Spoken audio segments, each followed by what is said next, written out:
কবিতাৰ শিৰোনাম বসন্তৰ সন্ধানত। কবি ৰেৱত মহন্ত। লঠঙা গছত বসন্তৰ বতৰা দি ফাগুন গুচি গ'ল। দীঘলকৈ স্বস্তিৰ উশাহ টানোতেই নাকত লাগিলহি নাহৰৰ সুবাস। বুকুৰ পৰা বুকুলৈ এটা দীঘল বাটে বহাগ অহাৰ বাতৰি দিলে। বহাগ মানেই কেৱল সেউজীয়া, কুঁহিপাত কুমলীয়া। কোৱা কোৱা মোক কি দিবা, প্ৰেম নে পোহৰ? বৰ অসহায় ভাৱেৰে তেওঁ দীঘলকৈ হুমুনিয়া কাঢ়িলে। তেওঁৰ যেন ভগা সপোন এটাই আজি প্ৰাণ পাই উঠিছে। ব্যস্ততাৰ অজুহাতত কওঁ কওঁ বুলিও ক'ব নোৱাৰা এয়া পিতাইৰ বহাগৰ ঠিকনা। ইতিহাস বগাই আহি পিতায়ে দিয়া প্ৰতিশ্ৰুতিৰ পেৰাটো এই বহাগতে খোলাৰ কথা ভাবিলোঁ। সময়ৰ দোহাই দি জীৱনৰ কক্ষপথ সলনি কৰি আভিজাত্যৰ ফুটনি মাৰা মই পিতাই বহাগৰ সপোনবোৰক হত্যা নকৰাৰ কথাৰে শব্দৰ পোচাকযোৰ জোৰকৈ পিন্ধি ল'লোঁ। বিষণ্ণ আকাশৰ তলত উশাহ লৈ লৈ যেন পাহৰি পেলাইছোঁ পিতাইৰ বহাগক। পাহৰি গৈছোঁ আইৰ বৰ্ণময় সপোনৰ শালখন। মখমলৰ বিচনাৰ পৰা নতুনক বিচাৰি দলিয়াই পেলাইছোঁ বসন্তৰ ব্যাকুল আবেলিবোৰক।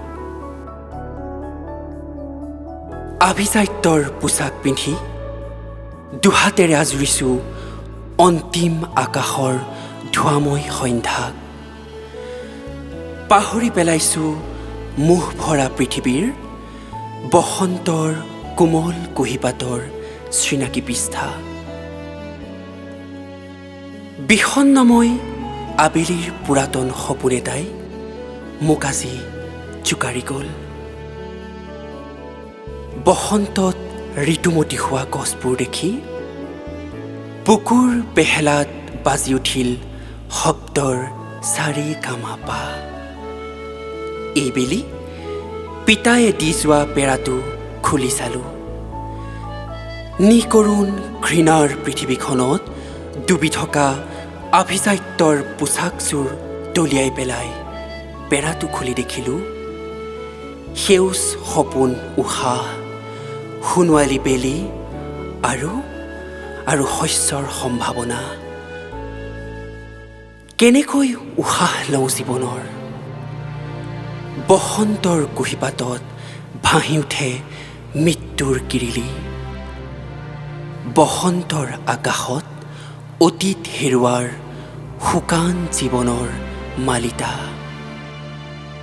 অতীতে বৰ্তমানক দিয়া বসন্তবোৰ ক্ৰমশ সেউজীয়াৰ পৰা হালধীয়ালৈ। একান্ত নৈশব্দ। পিতাইক কেনেকৈ দিম এই বসন্তৰ বতৰা? কেনেকৈ কম কিদৰে হাঁহি আৰু হেঁপাহবোৰ নীৰৱ নিমাত হৈ ঠেক হৈ আহিছে? পুৰাতন সপোন এটাই ৰাতি মোক বৰ গয়ামনি কৰে। ডুবু ডুবু কৰা সন্ধিয়াটোৱে যেতিয়া নিশা নমাই আনে মোৰ পিতাইলৈ বৰ মনত পৰে। গোপনে গোপনে প্ৰেমৰ পৃথিৱীখন খুলি সেই বসন্তৰ বাবে আজিও অপেক্ষা কৰা। বিচাৰি ফুৰা আইৰ চোতালৰ জোনা, সপোনৰ তাঁতশাল, ঢেঁকীৰ গুম গুম শব্দ। পিতাই মায়া লগা প্ৰেমৰ যাতনা বোলাই দিব খোজা এবুকু ভাল পোৱা।